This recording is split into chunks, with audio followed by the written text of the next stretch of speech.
Good morning, my friends. Andy coming to you live from Orange County, California. I was just noting the odd time. It's late afternoon, early evening, not quite our nighttime show. Not definitely not our morning show. 3:57. I don't know if have we ever done one at 3:57? Sometimes after church. Really? It's a weird hour. Yeah. This seems a little bizarre. We'll see how this goes. This is us in our church clothes still. And I wanted to tell the story about how my morning started, but I think I'll save that. Odd odd Alexa story. It was set the tone. It did. What? Well, then Pastor Jack wasn't at church. I mean, my gosh, but Alexa completely threw me off. So we're going to talk about that later because I need to understand what happened. Totally bizarre. Oh, I'm sorry. Go to the livingfearlessdevotional.com. That's where you'll go to our podcast on Apple Podcast and give it 5 stars and leave a review on how great God is. That would be amazing. We're reading from My Utmost for His Highest by Oswald Chambers. And that is a scene out of a window, I'm guessing. And it is for April 25th. And the title, in quotes, is Ready in Season. The reference is 2 Timothy 4:2. Be ready in season and out of season. Many of us suffer from the unbalanced tendency to be ready and out of season. Hold on. Let me try that all over again. That was a bad start. See, that was how I started my morning. Many of us suffer from the unbalanced tendency to be ready only out of season. The season does not refer to time. It refers to us. This verse says, preach the word. Be ready in season and out of season. In other words, we should be ready whether we feel like it or not. If we do only what we feel inclined to do, some of us would never do anything. There are some people who are totally unemployable in the spiritual realm. They are spiritually feeble and weak, and they refuse to do anything unless they are supernaturally inspired. The proof that our relationship is right with God is that we do our best whether we feel inspired or not. One of the worst traps a Christian worker can fall into is to become obsessed with his own exceptional moments of inspiration. When the Spirit of God gives you a time of inspiration and insight, you tend to say, now that I've experienced this moment, I will always be like this for God. No, you will not. And God will make sure that those times are entirely the gift of God. You cannot give them to yourself when you choose. If you say you will only be at your best for God, as during those exceptional times, you actually become an intolerable burden on Him. You will never do anything unless God keeps you consciously aware of His inspiration to you at all times. If you make a God out of your best moments, you will find that God will fade out of your life, never to return until you are obedient in the work He has placed closest. Until you are obedient in the work He has placed closest to you, and until you have learned to be obsessed with those exceptional moments. Not to be obsessed with those exceptional moments. Only moments He has given you. Wow, I started fading off there because I started thinking about some of the times when I've talked about the success of a business when things are growing really well. And you think, well, that's just how things are always going to be. And I'm always going to be this way. And I'm always going to be exceptional. And then you try something else and you're not. And you fail miserably. And you're saying, what happened? I used to be so good. I used to be so smart and made so many good decisions. And what the heck's happening? Things are really bad. And they're actually even as good as it may have been, when it goes bad, it goes really bad. You know what I mean? It's good. And you have good success and you get on television, all that kind of stuff. But when it's bad, it's like there's total destruction. And then you have to figure out, okay, what went wrong? So that's as I was getting towards the end of that, I started getting lost in the memory of being out of season and wishing that I had some inspiration. I wish again that I would have maybe had been more involved with God and understood his presence and not ignoring him and not ignoring maybe the times he was telling me, hey, dude, you need to bail. And I completely ignored that and wasn't aware of that. So I'm sorry, towards the end there, I started thinking about the travesty of all that. There was one other thing just before I hit Hedia with what it is. And that was, I really feel inclined to do some of it. There are some people who are totally unemployable in the spiritual realm. That caught me because I'm not sure exactly what that means. There are some people who are totally unemployable in the spiritual realm. Does that mean they will never be right with God, do you think? No, I think he means that they're spiritually feeble and weak, meaning that they're just so fickle. It's hard for God to rely on them. That because they only want to do things if it's fantastic. We've talked about these in other devotionals that Oswald's talked about, being the Christian worker. Don't only look for the mountains. You got to be a Christian worker in the valleys. You can't rely on things always being fantastic and earth shattering. You have to show up even when you're digging a ditch and cleaning a bathroom. And you can't just be so spiritually weak that you expect a mountaintop experience every time you're a Christian worker. And I love the line where God's like, and he'll make sure you're not. That was the next part. I was going to wait and talk about that later on. Amen. Yeah. Amen. Those are the two things that caught me. Was that one, this one I just read, because I was thinking, are there just some people that will never be right with God? It's not that they're not right. They're not employable. But so that's different. They're saved. They're saved. They're going to heaven. They're going to be with Jesus. Yeah. He's redeemed them, but they're not employable, meaning God does not send them out. Yes. Like as street preachers or exactly as evangelists. They can't even work that parking lot. Exactly. Because you complain and it's not good enough for you and you need something flashier.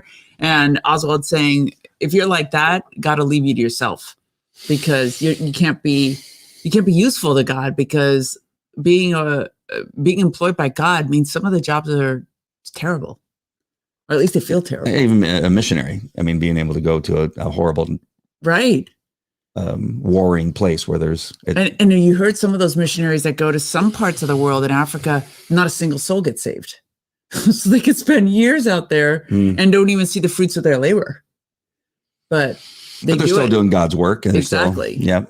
So they just don't feel the reward. What Oswald's saying is, don't rely on your emotions. A relationship with Christ is not about your emotions. I mean, full stop. That's every scholar will tell you that. Everybody, every mentor, every person who tries to disciple another disciple will tell you, do not listen to your emotions. Don't listen to the ones that make you sad. Don't listen to the ones that make you ecstatic. That you have to. We walk by faith, not by sight. That's a pretty strong statement, because when you really think about it, in God's business, in his corporation, yes, there's a position for just about everybody. Right. It seems. I mean, like I said, a parking lot to usher, to counting the money after a tithing, to a missionary or street preaching, that kind of stuff. If you don't fit into any, that's saying a lot. Right. It must be. Yeah. What was the thing that jumped out at you in the whole kit and caboodle there? This is, I think, what it really means to walk with God is sometimes the valleys and the wilderness, the way he describes a season, is the low points. You don't hear God. You don't know where you're going. You're blindfolded. You're cold. Your feet hurt. You're tired. And you just... Your back hurts. And your back hurts. And you just keep going because you know you are doing what God told you to do. And sometimes it sucks.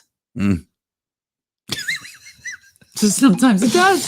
So what do we do in those moments? I mean, what is Oswald trying to say? So when we are in those valleys, when we are out of season, what then? You just are patient. Because there's no matter how difficult the moment feels, when you are if you believe you're in God's will, then you know it's going to turn around. You know it gets better because I have, like I was telling you this afternoon, I will not forsake you. I will never leave you or forsake you. I will not harm you. I plan to prosper you, to give you a life and a life everlasting. Follow me, learn my ways. I will order your steps on the light unto your path. All of these verses that the Lord tells us as believers, I got you. Mm. But just like we do with our children, we try to protect them and tell them that you're there unconditionally, but you can't stop them from scratching their knee or breaking an arm or getting their heart broken by a girl or a boy. But we promise them that it's going to be all right eventually. I think the Lord's promises are that way too. Greater than our promises. Yeah. Well, there's this last part too. If you make a God out of your best moment, you will find that God will fade out of your life, never to return until you are obedient in the work. He will fade out. You just eventually stop seeing his hand in everything that you do. And that's you. I mean, it has nothing to do with him, right? It's not that that's not that God is leave. like, no, he's still there. It's just you begin to lose the I guess the attachment. You begin to just lose the fact that he's there. And the striving to be obedient and to love him and to draw closer. Because remember, Oswald's constantly teaching us that the relationship is about drawing closer to Christ, to learn the heart of Christ. And look how much he suffered. And if we're going to complain about stubbing our toe when he received countless lashes on his back and hung on a cross when he was the God-man, then what good are we? I'll never forget one of the first things that I felt from the Lord in inspiration after he gave me the ministry, when I was so overwhelmed with the idea that I had to go public with my faith. I was like, why? Why me? And all I heard was, because you listen. So it wasn't some miraculous quality that I had. It was because I was willing to be obedient and to listen. Do you think this also has to do with some of the pastors we've been talking about lately, or even some of the worship people that they have success and they see great success, and then they expect, then they expect everybody now to worship them. Right. And their behavior changes, their standards, their morality changes. Somehow they become above the law and the obedience to Christ, and it becomes an occupation that they're like drunk with fame. And it's no longer about the Lord. It's about them. Wow.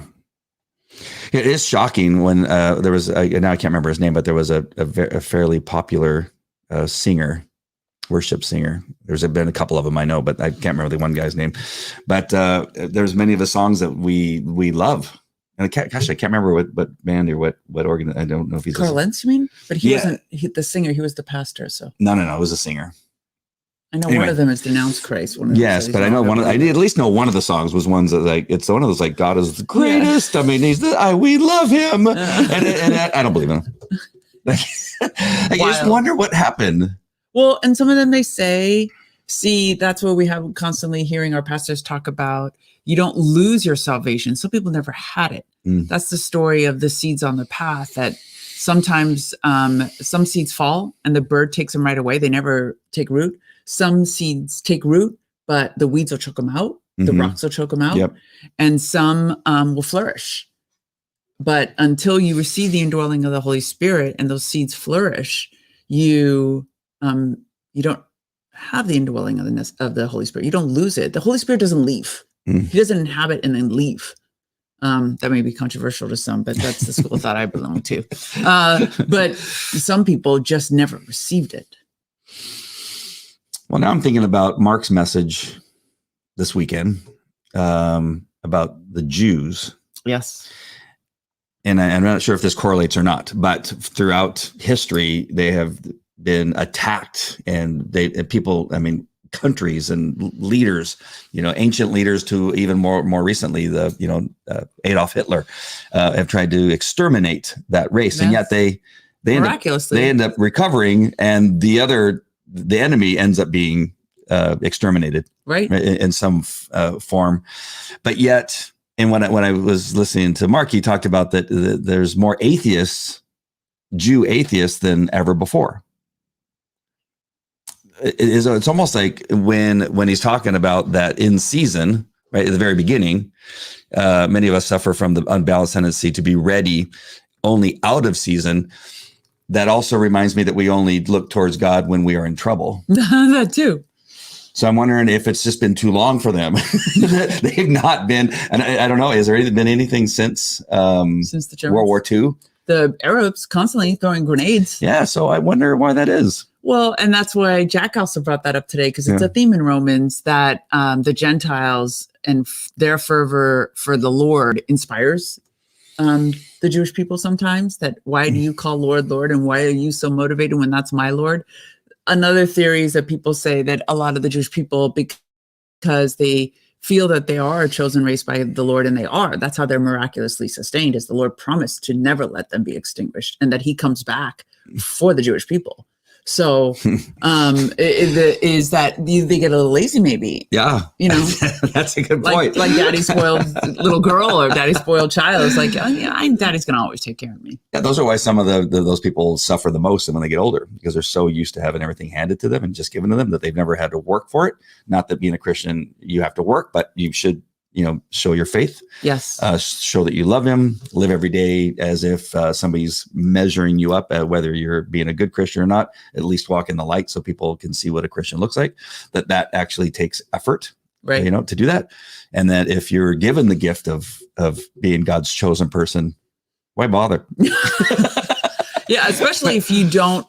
I mean, of course, the punishment of not accepting Jesus Christ is eternal damnation. But if you don't believe that, if you have not received the gospel of Christ, then you believe you're going to heaven no matter what. So that's probably a very hard spiritual, intellectual obstacle for them to overcome, to come to faith. I could see that. Well, it was shocking. And I've heard it, I think one other time, I think Jack may have mentioned it maybe 4 or 5 months ago about that aspect of in Israel. Oh, that very secular, very few people that believe in God. It's just so strange. Yeah. You think out of all the places, especially when every day you live your life and you go outside, you may die for your faith because you're getting bombed and shot at because of who you are.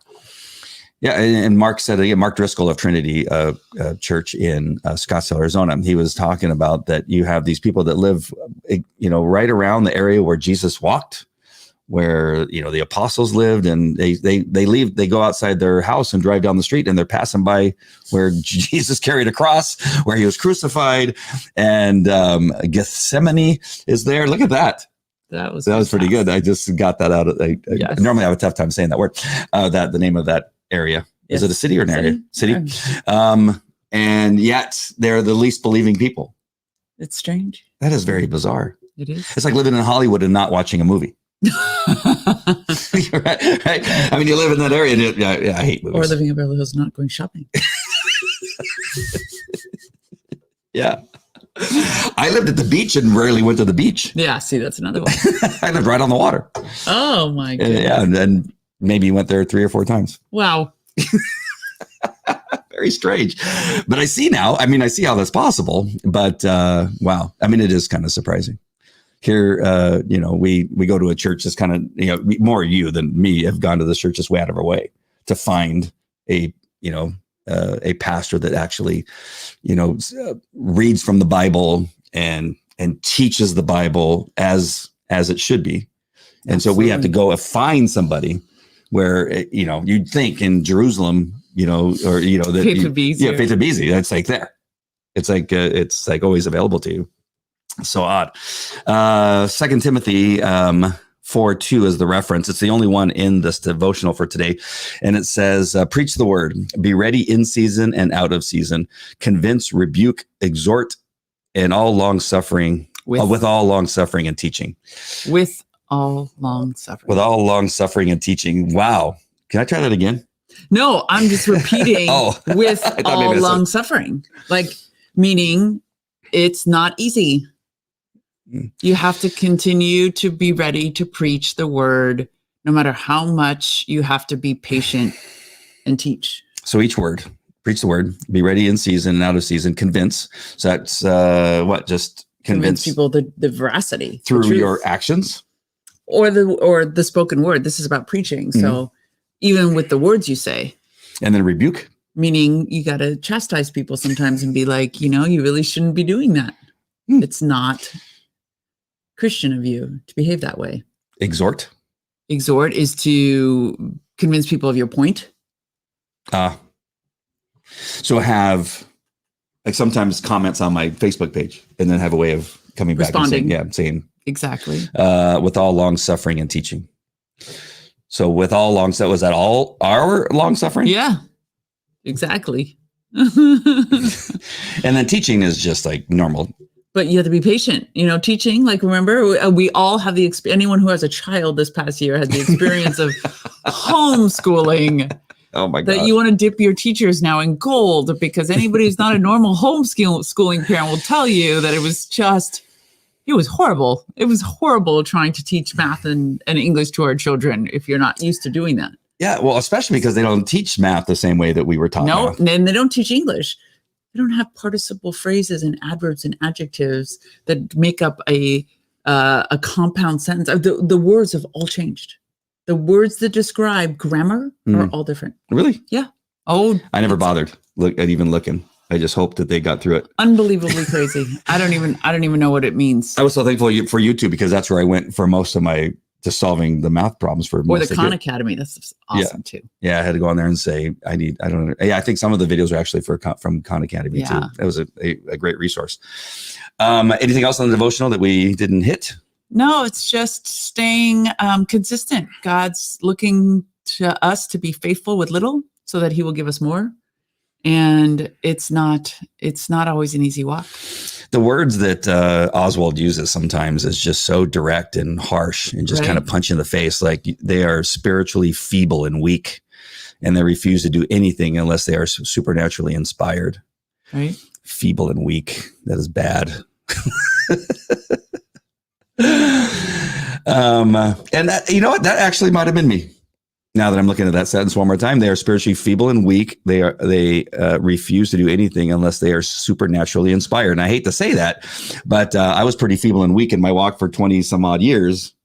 I'm sure there's a lot of people who feel that way. And it wasn't until Jesus said, that presented himself right in front of me and stood there in front of me, which was supernatural. Hello. All right. Maybe this is what you need. I don't give this to very many people. For some reason, I need to prepare you for this woman you're going to meet because she's amazing. And if I don't get you ready, you got 8 months, bro. And so he goes, I planned this and you just don't understand. You don't get it. You're feeble and you're weak. And she will not accept a feeble and weak person.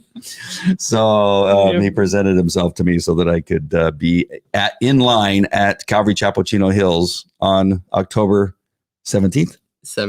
Look at that. Exactly. Ready to welcome you into my arms. Hey, Paul, nice to see you. Hey, Paul. Yeah, any of you that are watching, please comment and just say hi and let us know what's happening. And so I was going to tell you about my morning, how it started. And I found it humorous, but you thought I was really mad. But the alarm went off. Yes. And it was going, whatever that song is. And I have an Alexa next to the bed, which is an Echo. Sorry, Alexa. And I said, Alexa off. Really? Is that how you said it? I said, Alexa. Oh. The first time.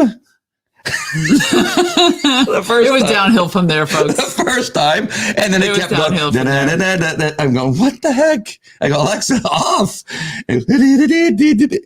Alexa, stop. And I go, what the heck's going on? She's not listening to me. Alexa.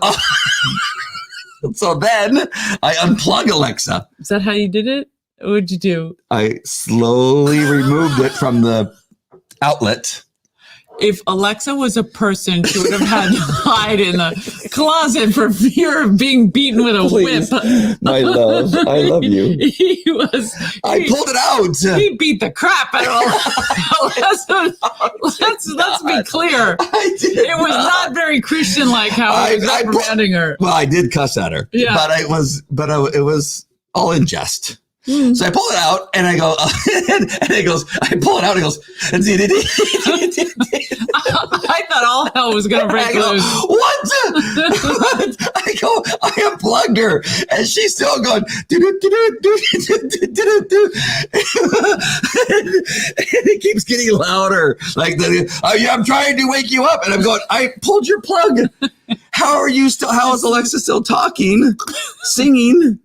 playing music The and moral of unplugged. this story is fantastic, folks. So I plug it back in and I wait for the little thing, and then it's red because I pushed all the buttons, and now it's red, like it's angry at me. Yeah. And it's the little circle on top of Alexa, if you don't have one, you would know, but it's like a little red light, and it's red. And it was, Alexa, why are you red? And then pretty soon I unplug it again. Yes. And it's still going. Mind you, he's having this whole conversation in a screaming match with an inanimate object. It's not inanimate. It's Alexa. It's Alexa. So after I unplug it for the second time. See, she's talking again because every time she hears his command authority, she doesn't know what to do. She's like, oh man, I better say something or he's going to start pulling out my cords again. Sitting next to Alexa is my phone. And finally I realized when I pull it, it's my phone. It's Siri. It's Siri, not Alexa. Not Alexa. Oh. And I hit stop and it turns off. It wasn't Alexa. Yeah. Moral of the story, folks. What do you think the moral of the story is? Moral of the story? Well, we were laughing. Oh, yeah. No. But it started, I was laughing at how psycho you got. That's what I was laughing at. And this is actually indicative of the different natures of our two personalities. I'm very pensive and I kind of like to go slow and look at things and like, so I would have stood up and I would have looked around. But this one's like, no, it's like pushing all the buttons, screaming, pulling wires. And I'm like, whoa, what's happening right now? So slow down. Understand what's happening. Evaluate the situation. Then take action. There you go. It's very hard to get somebody to change their ways at our age. I didn't say your age, but at our age, but we've all got. You're making it sound a lot worse than it was. It wasn't that bad. I just understand how she could still be going on after I unplugged her. Yeah, but that's the thing is you didn't stop to think, wait a minute. After the second yell, you should have been like, it must be coming from somewhere else. You still love me. I always love you. All right. So then. Yes. So then you yell at me, don't go out the garage door. I did yell at you. Yes, he uses that same voice 3 hours later at See, me. this is the thing. Remember we had this discussion about the command presence voice? But it's the voice. Doesn't mean I'm mad. It's just I'm trying to get something to happen. Yeah, but it's like, but I'm not a German Shepherd or a 12-year-old. I was like, okay. Paul says too many women. Right. It could be. Right? It could be. He needs a big man bully to come and be like, I'll show you. And then we go to church, and then you're surrounded by women that want to talk to you and get advice. You're like the what's the lady who used to write the article? No, that wrote the articles for advice. What's her name? Ask Judy. No, well, it could be Ask Judy. There might be her, but the more famous one back in the day I suddenly can't remember. I know I can't remember her name. But you're like that person. Everybody wants to chat it up with you. Oh, yeah. And you give great advice, though. By the way. Oh, thank you. I mean, that's the problem. It's like making the bed, like you and doing the dishes. Like, don't do a good job, or else you're going to have to do it all the time. Well, and that's what. Dear Abby, thank you so much, and Irma Bombeck. Both. See, and that's what the Lord is saying in this. You may not feel like it. Oh, yeah. It's not a high moment. It's what I thought of when I was reading this. What, on the way to church when you said I don't want to do this today? No. Since we're airing out my little bit of laundry. Yes, I said that today. I'm like, can we go in a different door? You wouldn't. That wouldn't have changed a thing because everybody knows where we sit. No. There you were. And exactly what you were saying that you were hoping you could not. But I was sitting next to you. You were giving great advice. And I go, well, that was. I had to step up because that's what the Lord's. Even when you weren't in season. Even when I wasn't in season. And interestingly enough, I just wanted to chit chat with Jolene and find out these homeopathic remedies that she was giving me. And it was just kind of like. But really, this is a good lesson. This is a good devotional because you did it. I find that's why this spoke to me, is because I find this happening to me all the time. Yeah. I even this morning when I told you that I went to get some coffee, we didn't have water. It was like a series of weird circumstances this morning.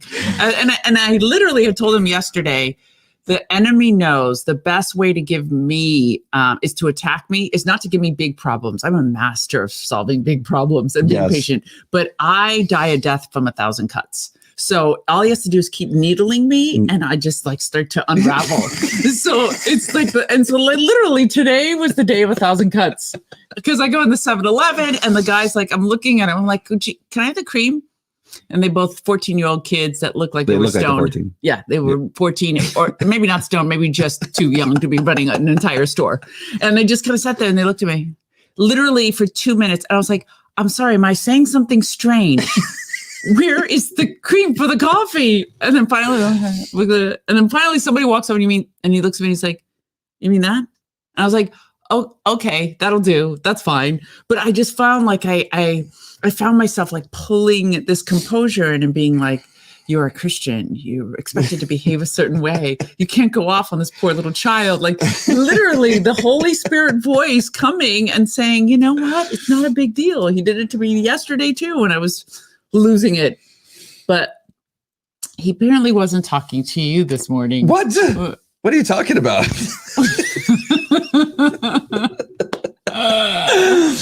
I was going to bring that, but the other thing, but you, what the heck? But then I know, but not only that, then we are sitting in our seat and we love Pastor Jack, obviously, because we talk about it all the time. And then we're told he's not going to be here during the service. He was there in the earlier service, but not there for this service. So we had to watch him on videotape.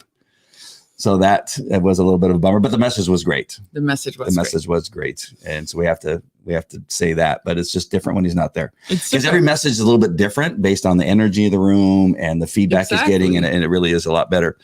And then, yeah, but then lunch was good. Lunch was good. Yeah, we went to the art house. Even though it took we didn't take pictures. We didn't take pictures of this one because so much was happening. It's a lot. Oh, so that's the story of how this morning started. The moral of the story, folks, be ready in and out of season, whether you like it or not. Right. Got to go with Terry to walk the dogs. Have a fantastic rest of the day. You too, Paul. We're going to go for a walk. Yes. We met some fantastic, we're going to leave here pretty soon. And we meet these neighbors, a married couple that actually seem like they're pretty cool people. Very cool people. Yeah. And he's got some really nice neighbors. Yeah. And now we're moving. Right. Well, I mean, some of your nice neighbors left too. They did. A couple of them did leave. So they're ready to rock and roll. All right. What else? Anything taken away from this message? What's the most important thing from today's message? From Jack? Yeah. Evangelize. He's like, he's in the first 5 lines of Romans. It's so funny because he can't get past the first 5 verses for 3 weeks now. But he's hinting to us, he's hinting and exhorting us to go out and preach. He's like, you've been given the message of the Lord and the gospel, and we don't have a lot of time. I need you guys to go and do what I'm training you to do. And he keeps reminding us that the way the Lord has set up our church, he is discipling us so that we can go and disciple others. It's not a feel-good church. It's not a prosperity church. It's about building Christian workers and building soldiers for Christ. And he expects us to take those skills and go out, and keeps telling us, don't rely on whether you're a good speaker or whether you're a good presenter or if you know enough Bible. He's like, the Lord will do the work. Just go out and speak. And I loved what he said about sound waves. And so we've heard this throughout our lives. I'm sure you've heard it at some point, that sound waves are never destroyed. And you basically put it out in the universe. And even if it gets softer, like the human ear can't hear it, it extends. Maybe an animal can hear it, maybe insects, in other insects, other planets, whatever it may be. And he's like, just speak the word. The word itself has life. Those words will create sound waves that'll exist forever. And that's what the Lord's commanded us to do. And he even hinted that he's going to do some street evangelism with us over the summer. So that sounds super exciting. Yeah, that'd be so fun. to be out there with him at the beach. We always want to go to the beach. Yes. He's probably not going to go to the beach. He's probably going to go to. Well, he's a big beach guy. Is he? Yeah. Well, he does like that. He does love the beach. They do so the baptism. exactly. Is in a little bay in Newport Beach. But I was just thinking he was probably going to go to some place that's not as fun. You never know. We'll go. We'll be there with him. For sure. Right. All right. Danielle said that always happens. Probably the series of events, negative events. Death by 1,000 cuts. Making you fall off of your perch. That's another thing we have in common. Falling off the perch? Well, that too, probably. But no, that anything, throw something at me, like at as a police officer, just life-threatening. Yeah, shoot the guns, have car crashing, have, just chaos, and I'll just weave my way through it and make the arrest. But, just those little things that just tick, tick. I go, I'm going to kill somebody. It's so strange, isn't it? Why is that? Even firing, I've told you this story at the range, and those at the range where they have a target even just down, and they say stand at 10 feet, fire 5 rounds. I won't hit the 10 ring on a couple of those. Like they'll be off. And then they'll move a little bit farther, and I'll be even more off. Right. But then we'll have another range day where they say, okay, I want you on the ground. I got you rolling. They're throwing firecrackers at you. 10. I hit the target every time. I don't know why. I need the chaos in order to focus. Well, I am suddenly getting this inspiration that I think the Lord is showing us this, both of us this, because let's be honest, we've both failed at relationships, and relationships are about the 1,000 cuts. Oh. They're not about a crisis. Right.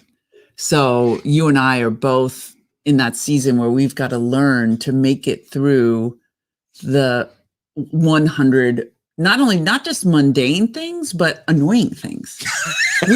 we both have no tolerance for annoying things. That's true. And so we can make 10 little dumb annoying things into one bad thing. Yeah. Because we're just triggered.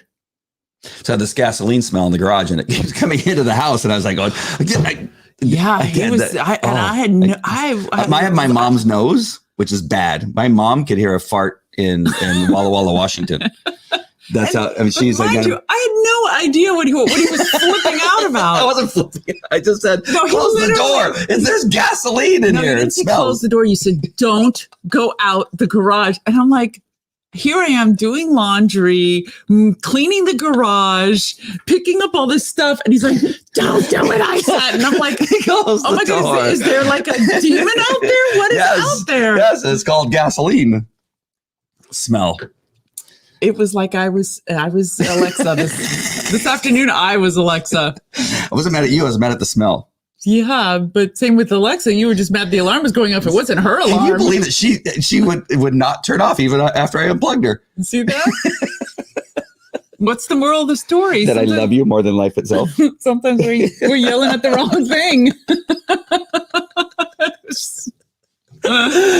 Oh, my friends, we love you. And thank you for always being there, Danielle, also. Danielle's my ride or die. Left her comment up there a really long time. Anything else we can talk about? Share with anybody? I think we need everybody to pray for us to have patience. Oh my gosh. Long suffering. We've had such an amazing 7 months? Ish. Yes. Yeah. 7. The gasoline smell was horrible. Oh gosh. I love you. I love you too. All right. Anything else on the devotional? Enough about us. It's always about something. No, only one reference. That's 2 Timothy. We just got to stick it out. All right. In the mountains and the valleys. All right. All right. We love you guys.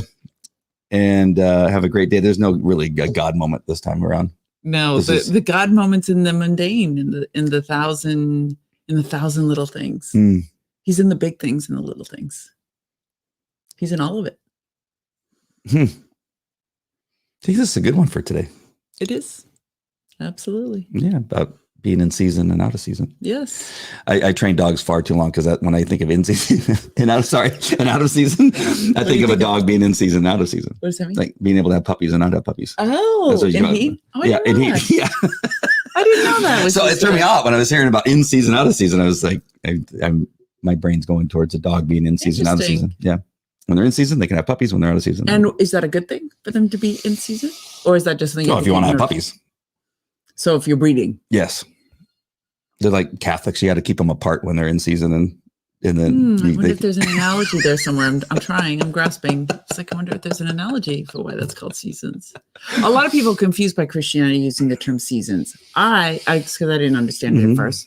But what I love about it is that the seasons change. And I love that we use that analogy because it's like you could be in a winter season where there's not a harvest, but you're planting and you're waiting for things to grow.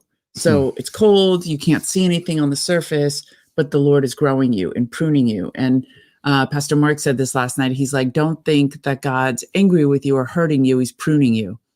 So there are, right? Yeah. So there are these seasons where it just hurts. And you just have to trust that the Lord is growing something beautiful. Yep, I got to do that to my apple trees out front. I got to prune them. That's what God does to us. So they'll be beautiful. And fruit will bear. Those that he loves, he rebukes. Yeah, that's the best place to end this on. There you go. All right. God bless you. God bless you guys. Have a great Sunday. Bye.